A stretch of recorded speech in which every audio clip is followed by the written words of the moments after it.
Hey fellow viewers, today we're going to be talking about Dark Souls 2, specifically my personal multiplayer guide, which will give you tips and help you pick your kind of PvP build that you would like to fight other players with.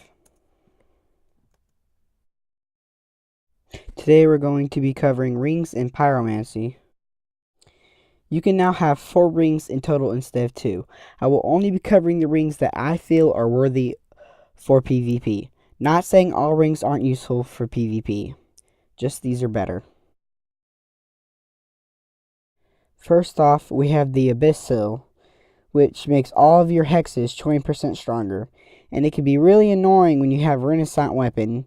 Stack this with this, and a dark weapon. Ugh. Here we have the Blue Tier Sun Ring, which increases physical defense when you're low on HP.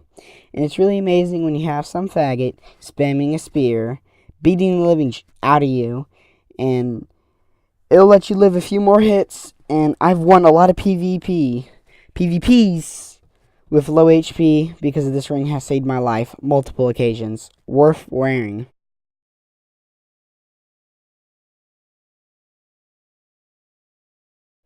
This is the Chloranthy ring, which I probably said wrong, but it raises your stamina regeneration rate pretty decently.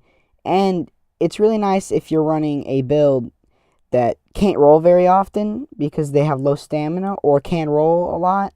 It will get you out of a few jams because, you know, as soon as you get 1 point of stamina, you can roll. So it has saved me, but I question if it's worthy a slot or not. This is the Clear Bluestone ring, which increases spell casting time, which is really necessary. It is necessary for mages and miracle casters. I like to use it with Sunlight Spear. So as soon as I start chugging that Estus Flask, I flail one at them and it kills them instantly. Oh, my favorite.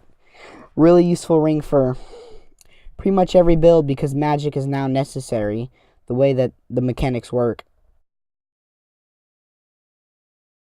This is the third dragon ring, which raises maximum HP, maximum stamina, maximum carrying loadout.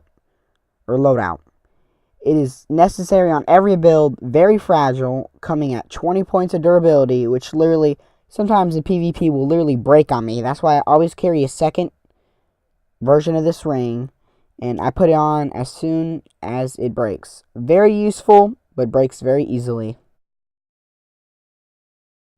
This is the Gowers Ring of Protection, which puts a hollow on your back.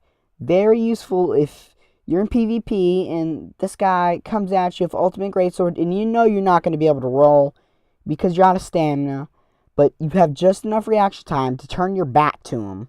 And you think, why do that? Because he could backstab you. But no, this ring will guard almost all damage to the back, but breaks quite easily after a few hits.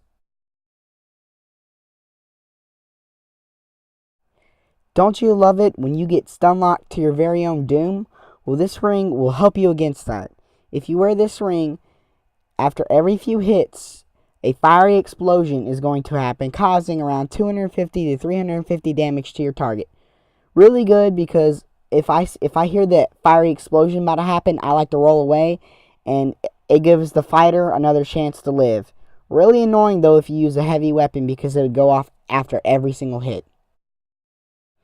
This ring increases physical damage output, and it does +2 gives you a 50 damage bonus, which is really amazing if you're dual wielding something fast like daggers, and you only hit for like 100 damage a hit. You'll get another 50 on top of that, not counting armor reduction. So it's a pretty good ring for fast, angelic, weak weapons. You know, I sometimes use this on my straight sword. Ring of Giants gives you more poise. +2 gives you 30 poise, but it weighs 5 pounds. It's okay. I mean, I run full Havels, and I still get stunned by the pretty basic things.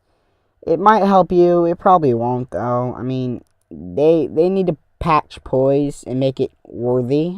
Poise is almost utterly useless. Occasionally, I have people who take a straight sword hit and not get stunned, but that very rarely happens. This is the Ring of Restoration. It's really good for people who don't have faith to use and they like PvPing, and it gives you gradual HP gain, 1.5 HP every 3 seconds. Just something, to be able to regenerate HP. It's pretty nice. I mean, it's not really worthy of a ring slot, though.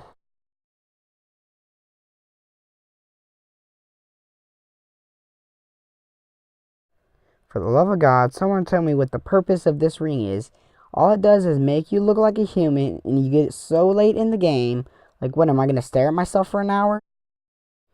This is the Southern Ritual Band, which gives you 3 attunement slots.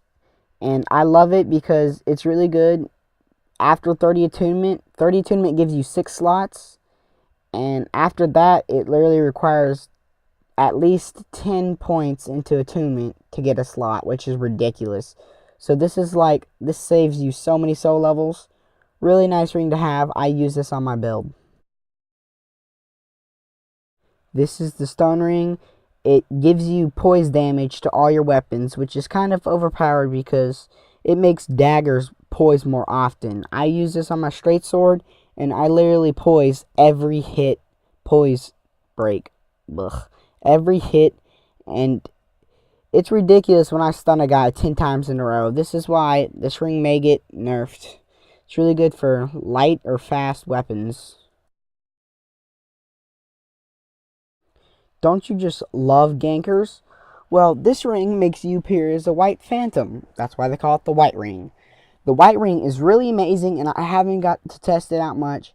But let's say you're in Dragon Aria, which gets a lot of white phantoms. Why? Is because there's an optional boss there, no spoilers, that is the hardest boss in the game, and you're going to want a phantom for it if they're smart. So, you're going to get ganked a lot if you like the PvP here, because I like the PvP there. So, let's say, oh, look, there's 2 white phantoms in the host. Well, you put on that white ring, you go in the middle, there's 3 white phantoms. People are stupid enough, they're going to fall for this. And then you beat out of them with a backstab of Ultimate Greatsword and ruin their life. This ring is amazing for gankers, and it really does help increase your chances of winning.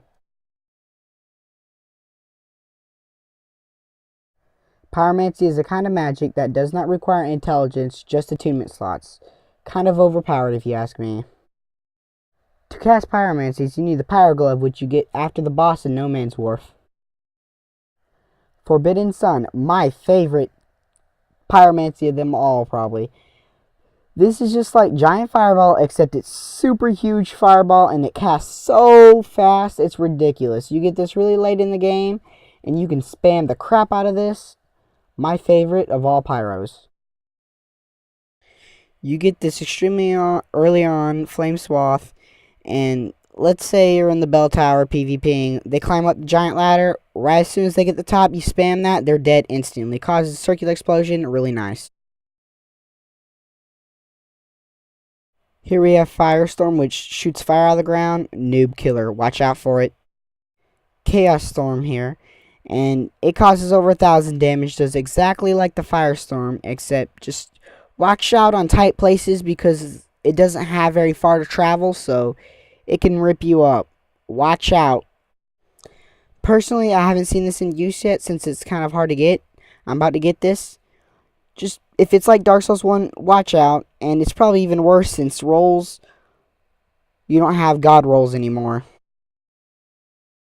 Hey, viewers, thanks for watching.